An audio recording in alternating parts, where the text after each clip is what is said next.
അസ്സലാമു അലൈക്കും വറഹ്മത്തുള്ളാഹി വബറകാതുഹു.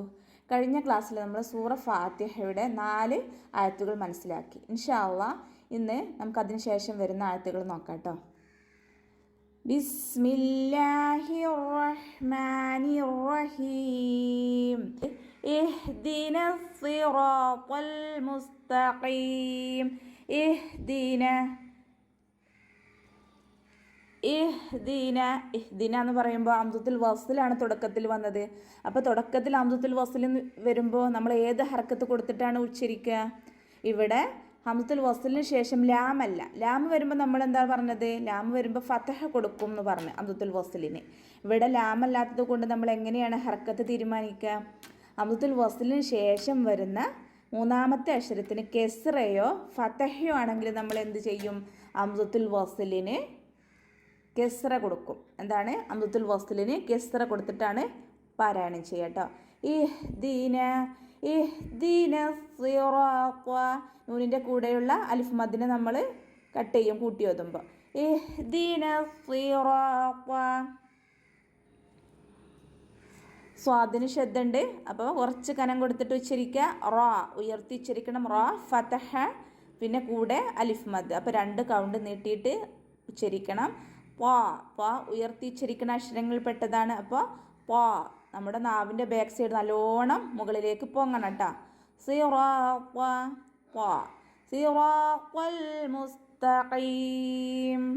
മുസ്തഖീം. ഖാഫിൻ്റെ മഖ്റജ് ശ്രദ്ധിക്കുക. ആ സൗണ്ട് കൊണ്ടുവരണം കേട്ടോ. തൊണ്ടയോട് അടുത്ത ഭാഗത്തു നിന്നാണ് ഖാഫ് വരുന്നത്. അപ്പോൾ അതിൻ്റെ മഖ്റജ് ശ്രദ്ധിക്കണേ. മുസ്തഖീം. യാമത് കൂടെ ഉണ്ട്. അപ്പോൾ 2 കൗണ്ട് നീട്ടിയിട്ട് മീമിന് നമ്മൾ സുക്കൂന് കൊടുത്തിട്ട് നിർത്തും. ഇനി അടുത്ത ആയത്ത് സ്വാദ് ഉയർത്തി ഉച്ചരിക്കുന്ന അക്ഷരങ്ങളിൽ പെട്ടതാണ്. അപ്പോൾ കെസ്റയാണെങ്കിലും ഇത്ബാഖ് എന്നുള്ള വിശേഷണം കൂടെ ഉള്ളത് കൊണ്ട് കെസ്റയിൽ പോലും സ്വാദിന് എന്ത് ചെയ്യണം? ഉയർത്തി ഉച്ചരിക്കണം. റാ കൂടെ റാ ഫതഹ അലിഫ് മദ് ഉണ്ട്. അപ്പോൾ 2 കൗണ്ട് നീട്ടിയിട്ട് ഉയർത്തി പാരായണം ചെയ്യണേ.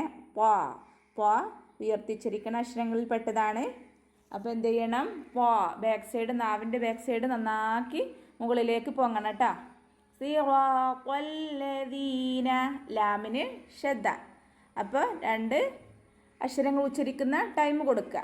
സിറാത്തല്ലദീന, ദാലിനെ ശ്രദ്ധിക്കുക. അല്ലദീന എന്നായി പോകരുത്. ചിലരൊക്കെ ഓതുന്ന എല്ലാവർക്കും ദാലാണ് പ്രശ്നം വരുന്നത്. അപ്പോൾ എന്ത് ചെയ്യണം? അവിടെ നമ്മുടെ നാവിൻ്റെ ടിപ്പ് കൊണ്ടുപോയിട്ട് എവിടെ വെക്കണം? മേലെ മുൻപല്ലിൻ്റെ അറ്റത്ത് കൊണ്ടുപോയി വെക്കണം. അപ്പോഴാണ് ദാലിൻ്റെ മഖ്റജ് ക്ലിയർ ആവുള്ളൂ കേട്ടോ. സിറാത്തല്ലദീന, ദാലിൻ്റെ കൂടെ യാമദ് ഉണ്ട്. അപ്പോൾ 2 കൗണ്ട് നീട്ടിയിട്ട് ഉച്ചരിക്കണേ. സിറാത്തല്ലദീന അൻഅംത, അവിടെ നൂനിന് സുക്കൂൻ, ഹാഫ് സുക്കൂന് കൊടുക്കുക. അൻഅംത, കൽക്കലയുടെ ലെറ്റർ അല്ലല്ലോ നൂന്. അപ്പോൾ അൻഅംത, അതിന് ശ്രദ്ധിക്കുക. ആ സൗണ്ട് കൊണ്ടുവരണേ. അൻഅംത അലൈഹിം, ഇവിടെയും അതിനെ ശ്രദ്ധിക്കണം. അലൈഹിം ഗൈരിൽ മഗ്ദൂബി. ഇവിടെ പുള്ളില്ല, ഗൈനാണ്. തൊണ്ടയുടെ ആദ്യ ഭാഗത്തു നിന്നാണ് ഗൈന് വരുന്നത്.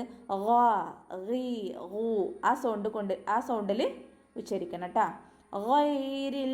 റാക്ക് എന്താണ്? കെസ്റയാണ് ഇവിടെ വന്നത്. അപ്പോൾ റാക്ക് കെസ്റ ആകുമ്പോൾ എന്ത് ചെയ്യണം? താഴ്ത്തി ഉച്ചരിക്കണം കേട്ടോ. റാക്ക് ഫതഹ ആകുമ്പോൾ നമ്മൾ ഉയർത്തി ഉച്ചരിക്കണം എന്ന് പറഞ്ഞു.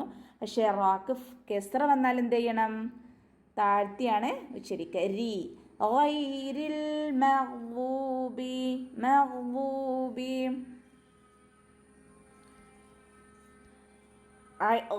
ഗൈനിനെ ഇവിടെയും ശ്രദ്ധിക്കണം. മഗ്ദൂബി. വാദിൻ്റെ സൗണ്ടും ക്ലിയർ ആക്കുക.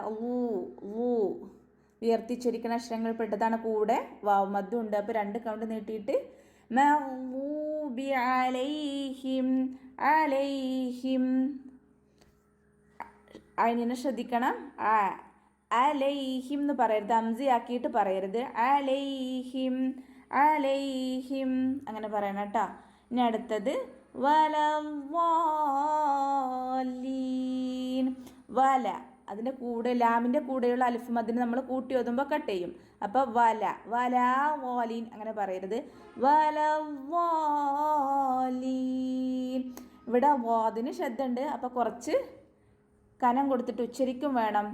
അലിഫ് മദ്ദിന് ശേഷം ലാമിൽ എന്താണ് ശബ്ദ കാണുന്നുണ്ട്. അപ്പോൾ എങ്ങനെയാണ് അവിടെ നീട്ടേണ്ടത്? അവിടെ ഒരു മദ്ദക്ഷരത്തിന് ശേഷം സുക്കൂനോ ശ്രദ്ധയോ വന്നാൽ എന്ത് ചെയ്യണം? നമ്മൾ 6 ഹർക്കത്ത് നീട്ടി പാരായണം ചെയ്യണം.